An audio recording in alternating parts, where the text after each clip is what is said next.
सारे ने राम राम, छोट्या ने बड़्या ने लवाक्या ने दोहरे क्या ने। और जो राम राम की कदर करते हैं उनको तह दिल से राम राम। और जो राम नाम का अर्थ ही नहीं समझते हैं, दिमाग में कुविचार भरे होते हैं, उनके लिए बिल्कुल भी राम राम नहीं है। आज की चर्चा हमारी रहेगी बहन और भाइयों पर, बेटे और बेटियों पर। कहाँ गुम हो गया हमारा स्त्रीत्व और कहाँ गुम हो गया हमारा पौरुषत्व। जितनी जिम्मेदारी एक लड़की की बनती है कि जब वो लड़की अपने पिता की दहलीज से लांघती है, वो खुद नहीं निकलती। एक पिता का भरोसा, अपना संस्कार, अपने घर की इज्जत, अपने पड़ोसियों का लाड़ दुलार प्यार, ये सब लेके वो दहली से लांघती है। और मन के अंदर खुश होती हुई भी उसको ये डर रहता है, क्या मुझे स्वीकार किया जाएगा या फिर मेरा इस्तेमाल करके छोड़ दिया जाएगा। इसी प्रकार से लड़कों के लिए, भाइयों के लिए भी ये है कि जब भी कोई नारी आपसे इस प्रकार के बंधन में बंधने आती है, आपके ऊपर भी सेम सिचुएशन लागू होती है कि ये अपना घर परिवार, भरोसा, इज्जत, खानदान, पड़ोस सब कुछ छोड़ के आई है, तो क्या तुम्हारे अंदर इतनी कैपेसिटी है उसके इन सारे इसके गुणों को, इसके चरित्र को, इसके अवगुण को संभाल पाओगे? क्या आपके अंदर वो पौरुष है, वो पौरुषत्व है कि पूरे उसके घर की खानदान को अपने घर की खानदान के अंदर मिला के सम्मिश्रण करके उनको संभाल पाओगे और वो दर्जा दे पाओगे जिसकी वो हकदार है, वो दर्जा दे पाओगे जिसकी वो चाहत रखती है कि मैं फलाने फलाने की बहू हूँ, इस घर की बहू हूँ।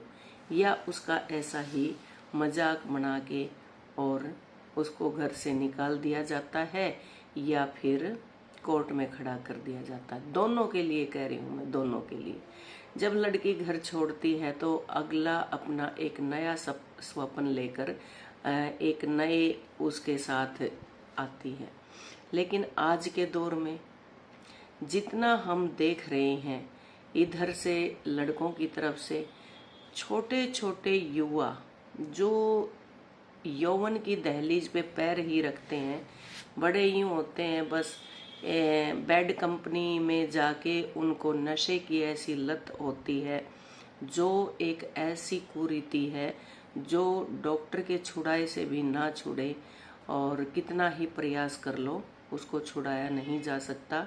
सिर्फ और सिर्फ उसका दृढ़ संकल्प, अपनी एक स्ट्रॉन्ग विल ही उसकी छुड़ा सकती है। तो नशे के अंदर जाके उनको ये नहीं पता चलता कि हम घर वालों को क्या बोल रहे हैं, पड़ोस में क्या बोल रहे हैं। अब पड़ोस की बहन बेटी हमारी क्या लगती है, हमारी इज्जत किसके अंदर है, किन बातों के अंदर है। मैं एक बिल्कुल रियल एक बात बताती हूँ, मुझे ये कहते कहते याद आ गई। कॉलेज में से निकले बाइक लेके 3 बच्चे, कई वर्ष पुरानी बात है ये, बिल्कुल आई भी थी। और तो 3 लड़के बैठे, उससे पहले लड़की भी निकल चुकी थी कॉलेज से बाहर। जैसे ही वो उस लड़की को क्रॉस करने लगे, उसका दुपट्टा यूं खींच के और यूं अपने सिर पर बांध लिया, उड़ाते हुए हवा में। लड़की को बड़ा यूं लगा, घर पहुंची किसी तरह से बच बचा के, शर्मा के। अब घर जाके वो पूरा रोती है और भाई ने पूछा कि बहन क्या बात हुई, भाई इस तरह की क्या हुई। उसने बताया कि भाई मैं कॉलेज से निकली थी और थोड़ी दूरी पे आने के बाद 3 लड़के थे बाइक पे और उन्होंने मेरा दुपट्टा खींचा और ऐसे लपेट के और लहरा के हवा में चल पड़े। बहुत मुश्किल से जतन करके मैं घर तक पहुंची हूँ। मेरी इतनी बेइज्जती होगी कि मेरा घर पहुंचना भी मुश्किल था। लड़के ने सुनी, दंग रह गया वो लड़का। सुबह एक ऐसी अनहोनी घटना होगी कि उसको तो बोला कि बहन कोई बात नहीं, आप रो मत, मैं इसका बदला जरूर लूंगा। सुबह घर वाले देखते हैं कि बच्चा अभी तक उठा नहीं, ये नहीं उठा। देखा, दरवाजा खड़खड़ाया, देखा तो बच्चा नहीं था। वहां पे लिखा हुआ मिला कि बहन तेरा अपराधी मैं हूँ, वो कोई और लड़का नहीं था, वो मैं ही था, और मुझे माफ करना। और मैं और सारे भाइयों को भी निवेदन करता हूँ कि औरों की बहन बेटियां छेड़ने की कोशिश में मैंने अपनी ही बहन की इज्जत ले ली। और औरों के लिए भी मैं ये संदेश देता हूँ कि किसी न किसी रूप में ये भी हमारे समाज की, हमारी ही बहन बेटियां हैं, इनकी कदर की जाए। और लिख दिया नीचे कि बहन आपका बदला मैंने ले लिया, आपकी इज्जत का बदला मैंने चुका दिया। भाई खो दिया, बहन अकेली रहेगी। तो ये मैं इन बच्चों से निवेदन करना चाह रही हूँ, इन बच्चों को समझाना चाह रही हूँ कि बेटा इस एक दम के 2 मिनट के जोश में तुम छीना झपटी करते हो, चेन स्नैचिंग करते हो। वो भी मान लो आपने चोरी जारी कर ली तो वो कितने टाइम तक स्थिर है। इससे अच्छा तो आपको काम करके, मेहनत करके दोनों ही काम सिद्ध हो जाते हैं। आप बिजी भी रहते हो, आपका टैलेंट भी यूटिलाइज हो जाता है। तो इस प्रकार की घटनाएं हमारे समाज के अंदर हर रोज घटित होती हैं। हर एक भाई की बहन पीड़ित होती है और हर बहन का भाई पीड़ित होता है। तो इस प्रकार की बातों से हम बचे। बहनों से भी मेरी ये रिक्वेस्ट है कि अपने घर में कुछ इस प्रकार का माहौल बनाएं जब बच्चों का आप पालन पोषण करती हैं। हमारे हरियाणा के या हिंदी 70 के दशक के हिंदी गाने, संगीत एक ऐसी चीज होती है, उसको गुनगुनाया भी जाए तो भी हमें बहुत फायदा देता है। जिस प्रकार से मान लो आपने एक वो छेड़ लिया, ऐसा नहीं है कि हरियाणा की संस्कृति लड़कों के लिए कमजोर है, लड़कों को भी उतना ही समझाती है। लड़का जब ब्याह चढ़ता है तो लड़के के लिए भी गाया जाता है कि बनड़े ले दादा ने साथ, बनी ने ब्याह के लियो रे। बनड़े बनड़ी की अदल, अदल बोलते हैं, लेकिन इसका मतलब क्या होता है, बनड़े बनड़ी की अलग पहचान, हाथ के कंगना बंदरिया रे। बनड़े सिर के खुले केस, बदन के मटना लग रहा रे। बनड़े लेताऊ ने साथ, बनी ने ब्याह के लियो रे। बनड़े बनड़ी की अदल पिछाण, हाथ के कंगना बंदरिया रे। बनड़े सिर के खुले केस, बदन के मटना लग रहा रे। इसके पीछे का मीनिंग जानते हैं कि आप अपने परिवार के साथ अकेला नहीं कि वो चला गया और कोर्ट मैरिज करवा के लिया खड़ी कर दी, एक तो घर के आपन है। वो मिठास, वो रीति रिवाज उनको निभाते हुए क्यों गाया कर दे। 5 5 7 7 11 11 दिन 9 9 दिन गीत क्यों गाया करते, बच्चों के दिमाग में आया करती, माहौल बनाया करता घर का पूरा, क्यों छोड़ दिया हमने? छोड़ने वाला कौन है? अब मैं बिल्कुल मॉडर्नाइजेशन के साथ भी रहती हूँ, आधुनिकता मतलब एक कपड़ों से मेरे को आधुनिकता के दौर में नापा जाता है। लेकिन जब बच्चों की शादी हुई, आज के दौर में लगा लो, 5 7 साल पहले का लगा लो, रात को शादी होती थी। मैंने एक ही बात कही थी अपनी तरफ से, जो मेरी अपनी थी, कि रात को शादी नहीं होगी। एक तो अगर आप रात को शादी करना चाहें तो आप अपनी मर्जी से ही करें। पूरे परिवार में मेरी एक ही शर्त थी, वैसे भी हमारे पूरे परिवार की होती है, लेकिन माँ को थोड़ा टाइट होना पड़ता है संस्कार देने के लिए।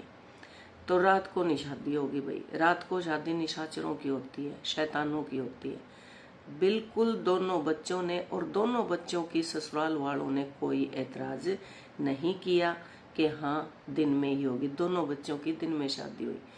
फिर बेटा बिल्कुल मॉडलिंग क्षेत्र में था, फिर भी मैंने उसको ये बोली और बेटी को भी, भाई 1 हफ्ता पहले यानी कि 7 दिन लड़के के होते हैं, 5 दिन आजकल बाने लड़की के किए जाते हैं। बाकी तुम अपना कुछ भी कर लेना, आप अपना श्रृंगार करवाना, ब्यूटिशियन जाना, घर में ब्यूटिशियन को बुला लेना, कुछ भी कर लेना, लेकिन तेल चढ़ाना, तेल उतारना, मेरे अपने ये जितने भी रीति रिवाज हैं वो मैं करूँगी। बोले ओके मम्मा, बिल्कुल करो।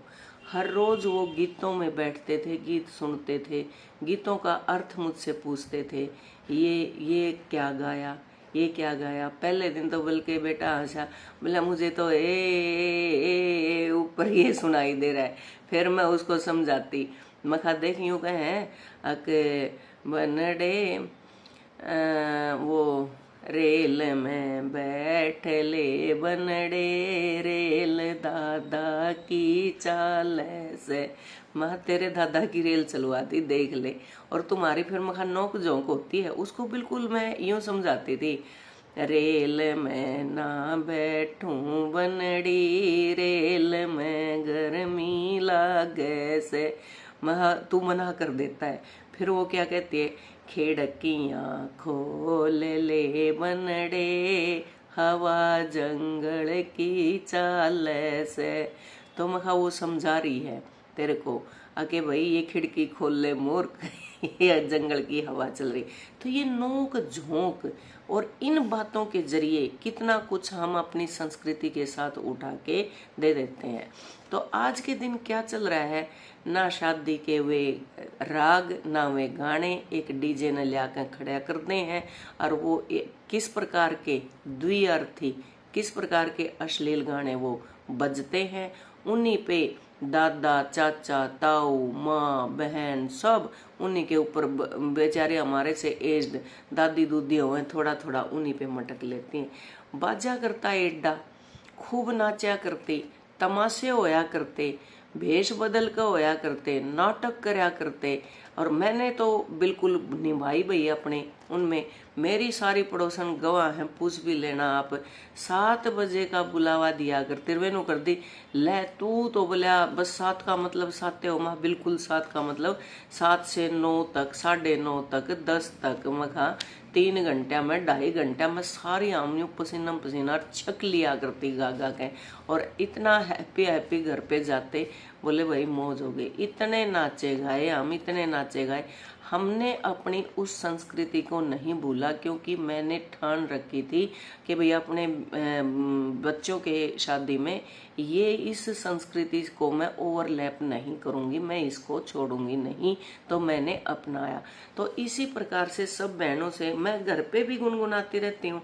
मैं घर पे गाया करती कि हेले में बढ़ गए चोरे, हुई माँ मैं मरेगी, चाल्या ना कुछ भी जो, आधी सी रात मेरी आंखें उगड़ेगी, आधी सी रात। अब ये मैं गुनगुनाती थी, ये मैं करती थी, तो मेरी बेटी एनसीसी कैंप में चंडीगढ़ पड़ी, वो भी वहाँ पे क्या होता है एनसीसी में, खुद ही गाना पड़ता है, खुद ही वहाँ पे कंपोज करना होता है, खुद ही डांस करना होता है। तो मैं उसको जब डांस क्लास लेके जाया करती, उसकी रुचि नहीं होया करती, लेकिन वहाँ पे जरूरत पड़ गई। वो फोन आया, बोली मम्मी ऐसे ऐसे ये बात है। मैं बोली तेरे को महा आता है? बोली हाँ। महा तुझे, बोली ये गीत है ना, ये सॉन्ग मुझे भेजो, लिखवा दो। लिखवा दिया। एक लड़की ने गाया और मेरी बेटी ने हरियाणवी डांस किया। वहाँ पे खुद परफॉर्म करना होता है, एनसीसी के बच्चे समझ भी जाएंगे। तो मैंने उससे पूछा, मैं कहा बेटा ये आपको कैसे आया? बोले मम्मी आप गुनगुनाया करते। ठीक उसी प्रकार से बच्चे पता नहीं कब सीख जाते हैं। जैसे हम माँ हलवा बनाती है और हमने कभी बनाया नहीं होता, लेकिन उसकी रेसिपी हम सीख जाते हैं। चाहे मतलब माँ ने कुछ इस तरह की पालक का साग बनाया है, हरा साग बनाया, ये बनाया है, देख हमारा ध्यान तो कहीं न कहीं वहाँ पे होता ही है। चाहे हम ना बनावा और बनानी पड़ जावे तो हम उसको बना लेते हैं। तो ये संस्कार माँ का, पिता का अपने बच्चों के प्रति स्नेह से रहें। और फिर मैं कहती हूँ ये कर्तव्य बनता है, अपने बच्चों को इस प्रकार का माहौल जरूर से जरूर दें घरों में, ताकि ये हर रोज की घटनाएं घटित होने से बच जाएं। अगर आप ही घर में भी और बच्चों के आगे आपस में लड़ते रहोगे, या घर में भी इस प्रकार का माहौल रखोगे, या मीडिया के ऊपर भी इतना गाली गलौज करोगे, तो बहनों वो बच्चे देखते हैं। मेरा 2-3 दिन से यही चल रहा है कि इस प्रकार की घटनाएं अगर हमने कम करनी है तो सबसे पहले अपने आप को सुधारना पड़ेगा। सबसे पहले मुंह से बोल वैसे ही बोलो जो तोल रखे हो, निकल भी जाए तो उनको नेगलेक्ट कर दो। और जो प्रोवोकिंग वीडियोस बनाती हैं कि भाई उसने बड़ा सा यूं कह दिया, उसका यूं देख लिया, खी खी ही थोड़ी देर, वो अपने आप में ही गंदी लगनी शुरू हो जाएंगी। बहुत गंदी लगती हैं, वीडियो लंबी हो जाती है। मेरे से इससे संदर्भित और भी मेरे पास टॉपिक्स हैं, मुझे याद आ रहे हैं मेरे दिमाग में। आज मैं इतना ही वो करूंगी कि सभी बहनों और भाइयों से कि कहाँ गया हमारा पौरुष, कहाँ गया हमारा पुरुष प्रधान देश? क्यों इस देश के अंदर, इस राज्य के अंदर हर रोज की घटनाएं ऐसी घटित होती हैं जो पुरुषों के द्वारा इस प्रकार के कुकृत्य रचे जाते हैं, रेप किया जाता है और फेंक दिया जाता है, मार दिया जाता है। आप अपनी आत्मा की आवाज को सुनो, आप अपनी बहन बेटियों की चीख को सुनो, उस चित्कार को सुनो, उन भावनाओं को समझो, मन ऐसा बनाओ, उनके भाई राखी बांधते हुए उन विचारों को याद करो, उस वेग को, उस संवेग को, विचारों के संवेग को, उस संप्रेषण को अपने दिल तक टच करो। उनके ऊपर आप अपना छत्र छाया का हाथ, सुरक्षा का हाथ रखो, न कि लड़कियां निकलते वक्त आपसे डरें, यूं देखें कि मेरा पीछा हो रहा है, मेरा यो जाना एक दिन है सबने आगे और पीछे। लेकिन इतनी दुर्गति से, इतना पाप करके किसी को मौत के घाट मत उतारो। जीने दो, जीवो और जीने दो, और संस्कारों के साथ खुले में हंसते खेलते हुए बच्चे जाएं। सिर्फ थोड़ा सा वासना के ऊपर कंट्रोल करो, और ये कंट्रोल किसने करना है? अपने ही दिमाग से। ये किसी से नहीं होगा, ये खुद का प्रयास होगा। खुद हर रोज हमने अपने विचारों को संवारना होगा, अपने आसपास में उस माहौल में बैठना होगा। अगर कुछ महिलाएं या कुछ पुरुष नहीं रख सकते तो जो नहीं अपनाना चाहते वहां से आप उठ जाओ। कहते हैं ना, गुरु की बुराई होती हो या तो सुनो ही मत, या छोड़ के चले जाओ, या तो जवाब दे दो। जवाब देने की जरूरत नहीं है आज के जमाने में, आप वहां से उठ के चले जाओ। फिर बहनों से यही निवेदन है कि वीडियो अच्छी अच्छी बनाएं, कहीं कन्यू भी लगेगी, आज या न्यू कहने वाली आज या मेरी कोई भी वीडियो उठा के देख लेना, हमेशा मैंने इस प्रकार के विचार विमर्श के साथ वीडियो बनाई है, कभी प्रोवोक वीडियो नहीं बनाई। अब प्रोवोक को आप समझ लेना, प्रोवोक क्या होता है क्या नहीं होता है। आप इतनी तो पढ़ी लिखी जरूर हैं कुछ बहनें जो अपना इतना मीडिया में चला सके हैं, तो वो प्रोवोक का मतलब भी देख सकती हैं कि प्रोवोकिंग वीडियोस ना बनाएं। तारे से देंगी, तारे रिश्तेदार तारे भी पावेंगे और बच्चे तारे भी देखेंगे। आप कहीं की नहीं रहोगे, ना बच्चे इज्जत करेंगे ना पड़ोसी करेगा। पड़ोसी तो शायद अब भी ना भी करते हो, झूठी कहने वाली कि मैं बात अलग और हुए हैं, तो पता तो खुद को ही पता चल जाता है। अब मैं मेरे पड़ोस में निकलूंगी, मेरे को नहीं पता कि मेरे को देख के पड़ोस वाले घर में अंदर छुप रहे हैं, या फिर वो अंदर से झांकते होंगे तो भी बाय हाय करने के लिए बाहर आ रहे। ये सब हमें अपने आप में अंदाजा हो जाता है, अपने कॉन्फिडेंस अपने आत्मविश्वास से हमें पता चलता है। तो इस प्रकार की घटनाएं घटित न हो, अपने विचारों को बिल्कुल सुचारू रूप से आगे संप्रेषित करें, अपने विचारों को समझें, अपने विचारों को सुलझाएं, अपने विचारों को परिपक्व बनाएं, अपने विचारों को प्रांजल बनाएं। प्रांजल मीन्स होता है परिमार्जित, यानी कि परिमार्जित प्रांजल मैंने होता है बिल्कुल ऐसे चमका दो जैसे हम दही के साथ तांबे की लुटिया या फिर तांबे का गिलास या जग भी आजकल आते हैं, तो किस प्रकार का उनको मांझ मांझ के परिमार्जित उसको कर देते हैं। तो मैं फिर यही कहूंगी, अगर एक तरफ की भी अगर समझ में आ जाए, मैं भाइयों से गुजारिश करूंगी कि भाइयों, अपनी बहनों की, अपनी माओं की, अपनी बेटियों की, अपनी बुआ की, अपनी पत्नी की, अपनी भाभी की, सबकी इज्जत आपके हाथ में है, बचा लो। मत कलंक अपने पौरुष पर लगवाओ, अपने पौरुषत्व पर अपना कलंक मत लगाओ। इसी के साथ यहीं पे बाय बाय, टेक केयर, मिलते हैं फिर।